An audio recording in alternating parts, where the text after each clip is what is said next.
Greetings, Molvini, Savubona. I'm Gerd Leonhard, futurist. It's my great pleasure to be with you today for the Investment Forum. Thanks to Kevin and his team for inviting me. I have a simple topic today, talk about the good future. Let's start in the beginning. We are now in a time where tremendous exponential technological progress is happening, not just artificial intelligence, which I'm sure you'll hear about a lot at this event, also from me later, but quantum computing, geoengineering, synthetic biology, genetic engineering. I mean, it's mind-boggling. We're going to see more change in the next 10 years than the previous 100 years. That sounds really crazy when we think about this, right? But basically, we're a turbo drive into the future. So we bring this all together. The number one topic right now is, smart machines and how we can think of cognitive computing, conversational AI, generative AI, machines that can think, parenthesis, machines don't think. I'll talk about that later, but they're still very useful. That is, of course, a very, very big topic. In the end, it comes down to this. We can create an amazing world with all these technologies. We can create a completely reorganized world that has no pollution, no more global warming, no waste. We can do that with technology, but we're also going to need more collaboration, more thinking about how we can actually get to that same point, what I call telos, the good future and the bad future. And this is important to notice, I think, especially for South Africa. Kevin Kelly, my colleague in the US, who is the chief maverick at Wired magazine, he said, we should be optimistic, not because our problems are smaller, they're definitely not.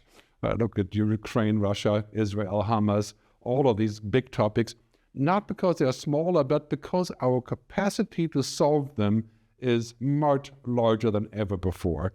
So we're leaping with science, we're leaping with technology, we're not leaping with policy and collaboration. And that's something we have to learn. Now, looking at these charts, you'll be pretty amazed to see how they kind of go against each other. On the right-hand side now, the chart showing how many jobs may be automated by artificial intelligence. On the other side, we're showing a chart that basically says, well, every technology has resulted in an increase of jobs. And they're contradictory, right? Which one do you believe? And of course, the same goes for the next one, which is essentially the increase of PPMs. Climate change has been a very big problem. We have not made a dent in the increase of PPMs, global warming. At the same time, solar energy, renewable energy is cheaper than ever before. Bottom line with this is we need to figure out how we can put more telos, a good old Greek word for purpose, for will, for positivity, for understanding where things are going, for wisdom in a way. A very important word because, we clearly have the tools, but do we have the telos? Are we capable of creating a positive world that is going to be focused on collective good? Are we capable of creating a sort of new way of looking at the world in economic terms, kind of, sustainable capitalism, positive capitalism, as Al Gore calls it? All of these things that we're seeing in a redefinition of our economics are doing good and doing well. That's the key point here. I mean, we're looking at a future where that old paradigm of profit and growth, GDP at any cost, will kill us. That's 20 years away. So if we do artificial intelligence and all the things about computing and quantum computing, those are arms races already unfolding. We're going to see a world where basically we're topping out and then we're destroying ourselves. So now there's a debate about how we can switch to a larger economic term. This is going to be really important for South African companies. People, planet, purpose, and prosperity. I call this the 4 Ps. And we're seeing this tremendous shift, from this concept of economics being mostly important and GDP growth and making more money and pulling up with the developed countries' parenthesis. Right? Of course, that's not exactly the right approach because now we're also seeing culture changing. The boomers, like my age, we're going away and giving money to our children, to our next generation. So the world is becoming millennium-centric and Gen Z, of course, as well. And that's only 4 or 5 years away. And of course, the interesting part is that Africa, for example, is full of young people, much more so than Europe. So there's a huge generational shift, and they want different things. They want people, planet, purpose, and prosperity. They do want prosperity, of course, especially the millennials. So now the millennials are here and they're playing with all these balls, that are up in the air, technology and healthcare, and all of these things are major issues. But now we're moving to a world where they're going to have the say. The next politicians, the next CEOs are going to be in the 25 to 40 range, and that's already happening in many places around the world. We can see in this chart here, very important for you guys, that Africa, all of Africa in this case, of course, is in the middle of that change process. By the end of the century, 45% of people around the globe will be from Africa. That's because we have all the young generations, while Europe is declining in population, so is the US and Japan, many other countries. Africa is exploding along, of course, with India and China, but Africa is a dominating fact here. And, could South Africa become a leader in that scenario as well? This is a very, very interesting debate I think that we should look at later together. There's an opportunity here for a reboot of our economic logic, thinking larger than just, how we're going to get something done and sell more of X, Y, Z. If we do that with artificial intelligence, we're going to sell out humanity. And that's kind of what happened in social media. And I think we have to be very careful with that, to take advantage of the enormous power to be more productive and more efficient and faster, but not to sell out humanity. Very, very important point, I think, for our future. So we're going to this future where a lot of people are saying, well, what's happening right now, quite clearly we have this conflicts in geopolitics, and we can't seem to figure out climate change and how to keep energy running, and all of these things that you're very well familiar with. But people are saying, well, the doors are closing for humanity. We're wrapping up, and we're not going to prosper. We're not going to be doing good in the future. And there's a lot of research showing that about 70% of Americans think that AI is the end of the world, and about 50% of young people in Europe between 25 and 40 think they don't want to have children because the future is dark. But I think it's the opposite. I think the doors are opening, and when the door opens, it's a painful moment. The doors aren't closing, they are opening, and that is what's causing the pain. We're going to solve long-standing problems. We're going to solve long-standing challenges like climate change, geopolitics, and collaboration. We're going away from the traditional sort of two-polar or geopolitical world, US versus Russia, and now it's like 5 poles, and very soon Africa will be the number 6 in that equation. So the doors are opening.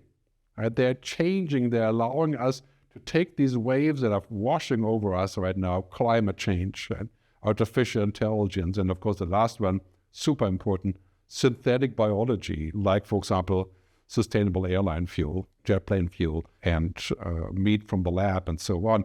These are very big opportunities. They're also challenges, but as you know, every challenge is an opportunity, and I think climate change is entirely solvable. We have the tools. Now we just need the telos and the collaboration. Artificial intelligence, very big topic. We'll talk more about that a little bit later. But we should look at these things as opportunities, not so much as a punishment. We look at climate change as something we can't do X, Y, Z anymore. No, it's not about that. It's not about degrowth. Some of that will happen, I'm sure. It's about making sure that we can separate GDP, the growth of prosperity, and the 4 Ps from emissions. Right? That is the challenge. That's what we need to be doing. So 3 revolutions that are coming up, that are already in progress, that will fuel this idea of doing well and doing good. Doing well means financially well, and doing good means doing the right thing. There's a very big difference, of course, between the two. 3 revolutions are happening at the same time. The first one, the digital revolution, mostly about artificial intelligence now, but also about cloud computing, about 5G, robotic process automation. The second one, sustainability revolution, is even bigger because it's 100x of digital. In fact, I say green is the new digital. That's one of my favorite sayings, because now it's all about applying technology to save the planet, to actually go back and fix what we have done. The third one is the purpose revolution. The millennials, the Gen Z, and of course pretty much everybody by 2030, asking for a bit more than just more GDP and profit and growth, but asking about people, planet, purpose, asking a larger story, what do you stand for? Can I trust you? Remember, trust is the number one vehicle for good business. In technology, 4 pieces that are just mind-bogglingly blowing over us and changing everything. Information technology, of course, you're very familiar with that. Biotechnology, synthetic engineering, 3D printing. Yeah, that was science fiction. It's happening now. We can actually eat meat from the lab. And now it sounds strange, but it's actually better than it sounds. Energy and climate technology, I have a graph on that later. Basically, the next 100 unicorns, billion-dollar companies, are all in climate technology because we need it, because we can do it, and because it works. And of course, the current madness with artificial intelligence technology, which is basically making everything smart, in a nutshell. Not making smart like a human, that is sometime off, but using smart machines to be faster, more efficient, to increase productivity. And the main point with all of these things, the 3 waves, is we have to think of this holistically. They belong together. So bigger green, right, the sustainability revolution, is only possible because of big blue, not IBM, but technology. They go together. And the purpose revolution feeds off the sustainable revolution. So it's really important that we look at this holistically. And I think that would be my number 1 advice, look at your investment, your possibilities in a holistic way. Does one amplify the other? Do you get sort of cumulative effects? And can we think of a future where that is basically preventing our number 1 problem of technology, which is too much of a good thing, is a very bad thing. That's like coffee, cigarettes, food, 400 million people suffer from obesity. More people die from obesity than hunger. Not in Africa, I don't think, but generally speaking around the world. This is a crazy number. Too much of a good thing, too much technology can ruin us. We've seen that on Instagram, we've seen it on social media, we've seen the distortion, the lies, and the fake news. We have to put a lid on this, and we have to figure out how do we use things that are potentially dangerous, like we do with alcohol or cigarettes, but not overdo it. We have to find a balance. This is going to be important for us to find good guidance. We have to think of technology as something that is not by itself the miracle panacea solution. It's not because AI is so terribly smart that we can just give it everything to do. It's basically a tool, not a purpose.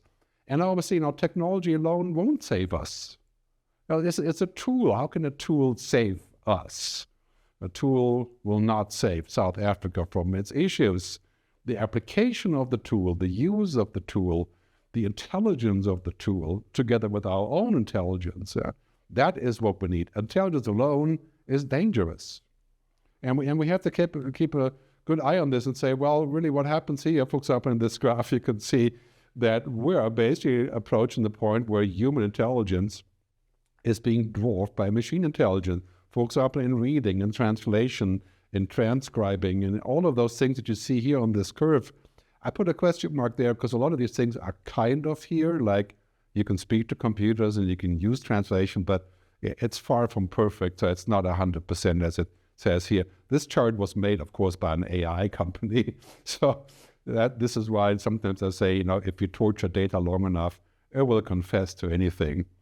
And here we have a great chart. This is really important because now we see that lawyers or legal assistants or salespeople or admin people can work 3, 4, 5 times as efficient using AI than not having AI. So the bottom line on that is clearly a person with AI, with good technology, will beat the person without AI. And that's not really new, it's just much more extreme. The key question is, do we get a benefit? Or does the benefit of productivity just go into the system, into the corporate ownership as it does in corporate America? And what exactly happens here, right? As we go into this curve, for example, where productivity efficiency is exploding because of these tools, but humanity is declining. So we're not giving our workers more, we're not making it more equal, we're keeping the profit at the top, same story.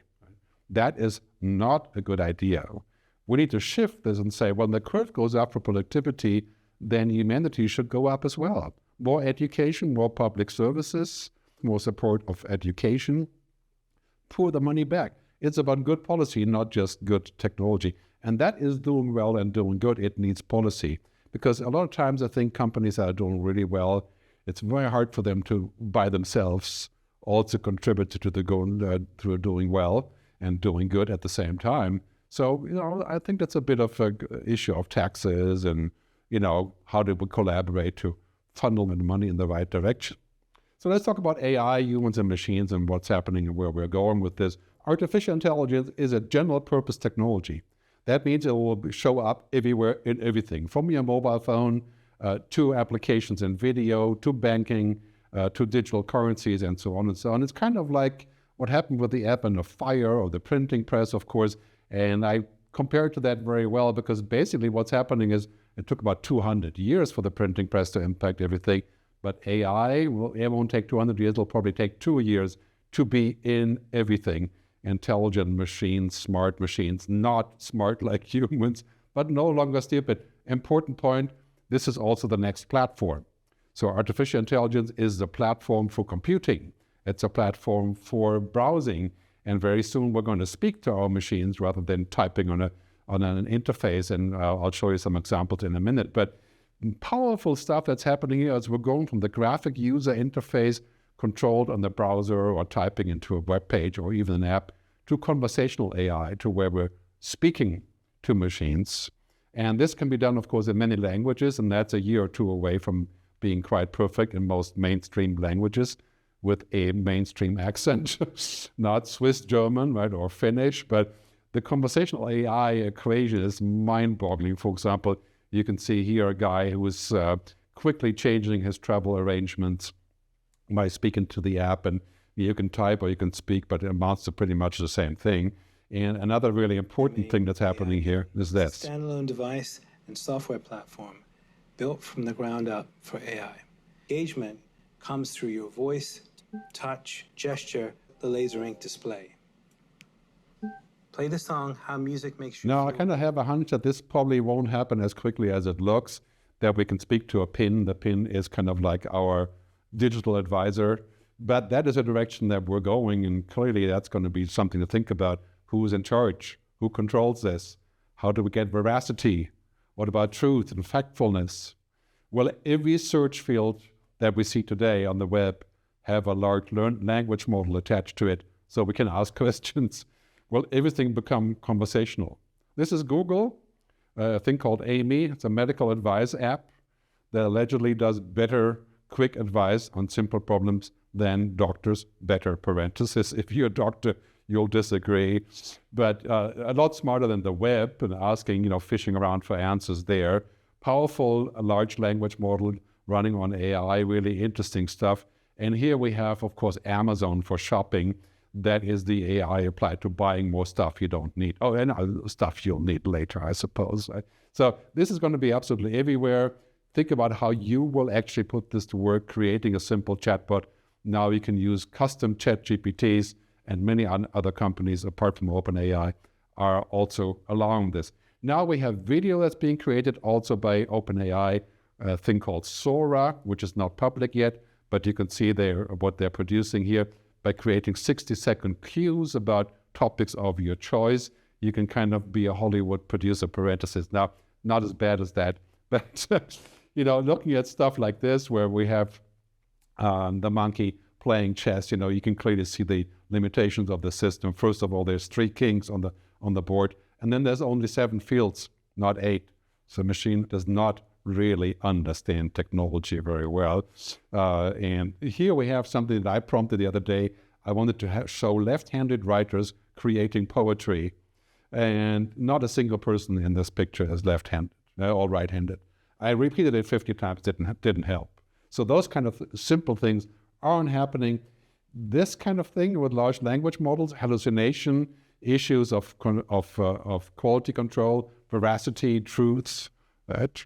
It is incredibly smart and powerful and funny at times, but simultaneously really nitwitted. There's a couple of things where I'm saying like, oh, this can't be true. And so we don't know when, and that's a bit of a problem when you're talking about applications. So I recommend using very simple applications with your own data where you can get limited answers, doing limited things. That's where it works best, and not to ask it to perform like a human, for example, in customer service. Bottom line on this is we have digital intelligence, thinking binary, thinking numbers, And the cartoon kind of shows, we think of ChatGPT as almost like a person, but it's a box with wires, it's a server system. And then we have human intelligence, which is completely different.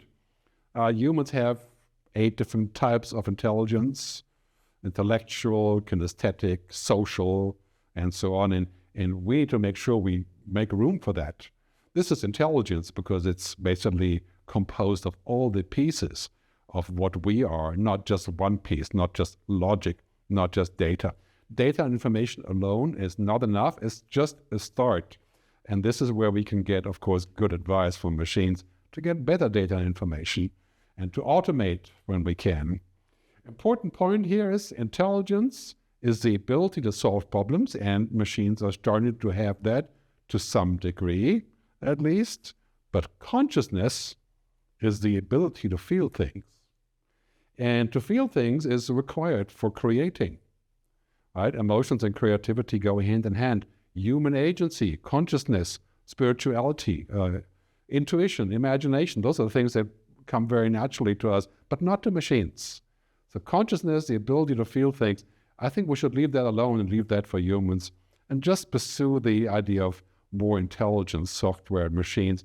We don't want to live in a world where artificial intelligence is creating like a black box to where we don't know why it's giving this answer and who's in charge. And, this would open us up to lots of liability, for example, in the legal turf and the medical turf, but also giving us wrong advice, manipulating us, and coming up with things where we think, oh yeah, the machine is thinking, but no, the machine is not thinking, because the bottom line is machines don't think like humans do.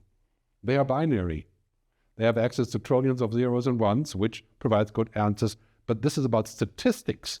It's not about meaning. Can they create meaning? Yes, I think eventually, yes. And then we have to ask the questions, are we still thinking? Right? And machines don't really understand real life because they have access only to the data part. It's like taking a digital picture of Cape Town. That's not the same thing going to Cape Town. It's just a picture, a representation, a simulation. And the last one is that machines don't care. They don't understand why. The question of why is our question. So it's very important to ask the question, not if we can do something, but why we're doing it. And why technology now will give us the possibility of doing this. And we have to ask the question, do we want this? The Polanyi paradox, Michael Polanyi, the researcher, we know more than we can tell. That's important to remember. This is why we need humans.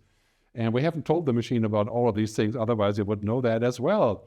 But great, another paradox, a Moravec paradox, whatever is easy for a computer is hard for a human, and vice versa. I think that's going to be a limitation for quite some time. Hence, let's use the machine as giving us advice, as an augmentation, not to automate everything or even replace us or even seek to replace us or seek to become super intelligent, as this graphic shows. I think assisted intelligence, that's where I put my money. I want to be assistant, I want to be faster, I want to be better, I don't want to be replaced. Automation to some degree, that's inevitable. Augmented intelligence, virtuality, big question mark if that's actually good for us. But autonomous intelligence, machines that can act on their own, make their own decisions, fire off missiles by themselves, decide what to do without us. So the question about AI is not this one. It's not what AI will do to us. It doesn't want to do anything. It doesn't have any intention for the time being. The question is, what do we want it to do for us? And why? And who's in charge? That's the question you have to ask when it's about your business. What do you want it to do for you? And what are the potential side effects? And do they make a good combination? Can you control the externalities? And I think, when we look at companies like OpenAI, we have to be very careful for them not to become the next Tyrell Corporation from Blade Runner, where basically they're creating a new world and we can't control it anymore. This is also a public issue because general intelligence, AGI, artificial general intelligence, is the same topic as nuclear weapons. It's a question of control, it's a question of collaboration, and should be subject to exactly this kind of legislation. That's why the UN has proposed what I've been proposing for, 7 years, the International Artificial Intelligence Agency, IAIA, which would help us to regulate the top end of this, not the chatbots, not the robotic process automation, but the general intelligence question. I think that's going to be crucial for our future. So the issues and challenges here are really quite clear. There are many. I will not go into great detail here, except for saying that there's good pieces like augmentation, where we can use AI to be faster and make decisions better and get more information.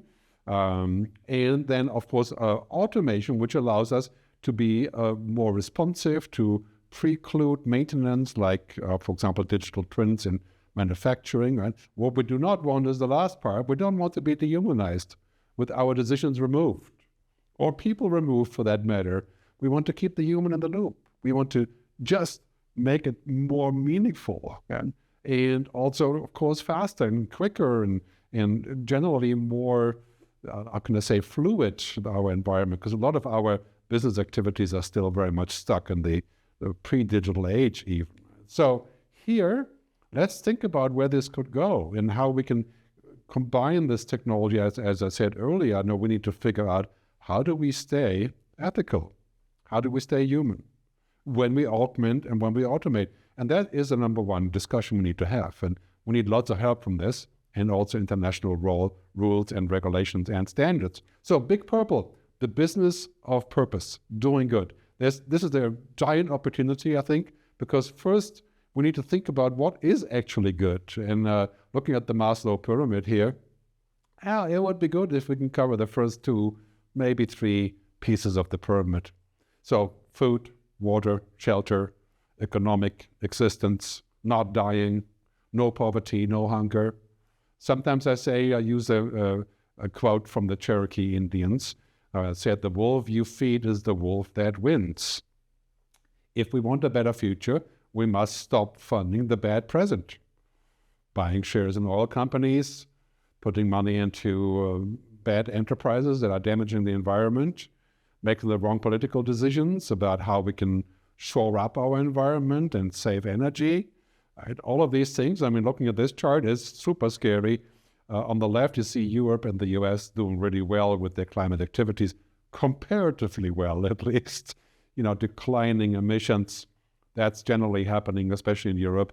But the rest of the world, Africa, India, China, Brazil, just screaming upwards. And that needs to change. We need to be able to come together and exchange technologies and get funding on a global level. This is why COP28 has been so important, with the decision to actually put money into the southern countries. We can't ask the southern countries in the world, including, of course, South Africa and Africa in general, to stop doing things because we have climate issues. We need to help to fund money into different directions so that we can do it differently without causing an increase in emissions. Briefly on the future of work, jobs, and education, and then I'll wrap up. First, basically the kind of routine job that we looked at in the past, that's declining because technology can take care of routine jobs. It's kind of the end of routine, parenthesis. We thought of that, for example, with driving, which is not really happening because it turns out it's not totally routine. But basically automation, virtualization, cognification, making things smart, that kind of brings the end of routine work, filing, checking, organizing things, doing the sort of commodity work. And that impacts a lot of people that need to move up the food chain to create more value with human work. This is a Goldman Sachs chart. It's pretty substantial. I'm not entirely sure that's actually true. I think that is the potential automation, of course, a little bit sensationalistic, but ultimately you are looking at a situation where this kind of thinking machines, this is about knowledge work. This is not about factories like the car. This is basically about knowledge workers getting competition from machines. And that will help us, I think, to improve what we do and how we do it, because there are thousands of things that machines can't do and probably shouldn't do and may never actually be able to do. Intuition, storytelling, negotiation, compassion, empathy. That's what makes business work, right? Trust, all these things. So really, we're moving up into the world where it's safe to say, if you work like a robot will take your job. If you learn like a robot at school, you'll never have a job, or you end up working for the robot. So we need to move up in this pyramid of work from the lower part, data information, intellectual knowledge and logic, to more tacit knowledge, acquired knowledge, understanding, wisdom, purpose, intuition, consciousness, all of those things. A lot of new jobs will be in that regard, also, of course, in healthcare, in social work, and in technology as well, because machines can pretty well handle the lower part. Let's move up, and I think this is a really big deal for education. Let's prepare for the future by not competing with machines, but to just use our human-only skills, our intuition, our sensitivity, our consciousness to create human-only work opportunities. So what do we do now with all these things? Let me summarize a few key points, and I hope you can take that away to your work and to your home and think about what's happening. This is the recipe. Big blue, technology. Big green, sustainability, environment. And big purple, which is human and purpose. That is the key, not just to your economy, but also to doing well and doing good, to a fulfilled life. Sustainability, technology, purpose, coming together in this thing. That's the recipe for doing well and doing good. And this thing in the background that I have here is just to show that it's all connected. We have to pursue all three of those things to create a good story for the future, to make sure that we are moving in the right direction, that we have the right recipe. By 2030, a lot of the things will be so deeply underway that if you're not sustainable, if you're not looking for purpose, you won't even exist and nobody will buy your product. Nobody will want to do business with you. And this will take, of course, collaboration in your country and also with other countries. And this is why I think the idea of having a new way of bringing African countries together and collaborate on this for the future, where Africans will be 45% of the population, that would be an interesting story. And can South Africa be a leader there with sustainability, with purpose, and also with the apt use of technology, of course? So we want to build the good future, not the bad future. So we should de-emphasize the things that make the future bad. Make the right decision. Now, the future just isn't just happening to us. It's not that somebody else makes the future. We make the future. You make the future. In whatever decisions you make or you don't make, the future is malleable. It's created by us. It doesn't just drop down on us from America or from the US and Silicon Valley or China for that matter. And our mindset contains our future. The way that we think about what's possible, that's what limits us to look at the future. And it gives us new ideas on the other side. If we have an open mindset, we can better create our future.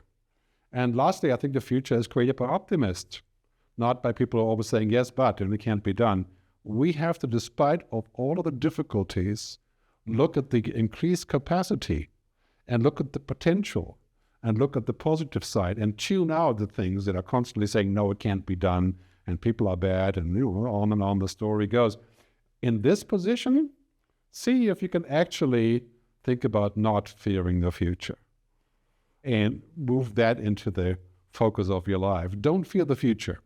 Antonio Gramsci said, pessimism of the intellect, optimism of the mind. I would add optimism of the heart. We have to keep asking questions and be critical, but not lose our optimism. And I think that's really where we can start designing the good future, and to keep asking questions no matter how great the technology is and appears, to keep asking questions. Why are we doing this? What's the goal? Is it going to be beneficial for everyone or just the ones who make the technology? And then, to stay human, as Steve Jobs said, rest in peace, stay human, stay artful, stay creative. And I said in my last book, Technology vs. Humanity, embrace technology, but don't become it. That to me is the ticket, I think, for doing well and doing good at the same time. I want to thank you very much for your kind attention. One final statement from my favorite futurist, Buckminster Fuller: we are to be architects of the future, not victims. So take action, make your future, and I'll see you there.